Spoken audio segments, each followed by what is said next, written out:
একটা মানুষের যখন পরিস্থিতি খারাপ হয় তখনই মানুষের কাছে হাত পাতে। একটা মানুষের যখন পিঠ দিয়ে দেওয়ালে ঠেকে যায় তখনই মানুষের কাছে হাত পাতে। আমি বলতেছি আমাদের সাহেদ ভাইয়ের কথা। আমাদের সাহেদ ভাইয়ের একটাই কথা, 3টে সন্তানের জন্য বাঁচতে চাই।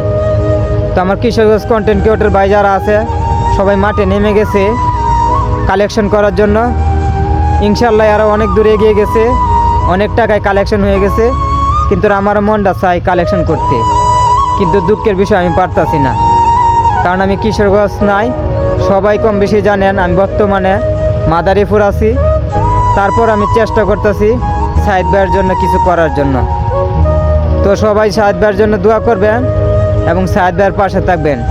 সাহেদ ভাই যেন চিকিৎসায় সুস্থ হয়ে যেন আমাদের মাঝে আবার ফিরে আসতে পারে। তো অনেক মন থেকে দোয়া রইল। আর যারা কালেকশন করতেছেন তাদের জন্য মন থেকে অনেক দোয়া রইল।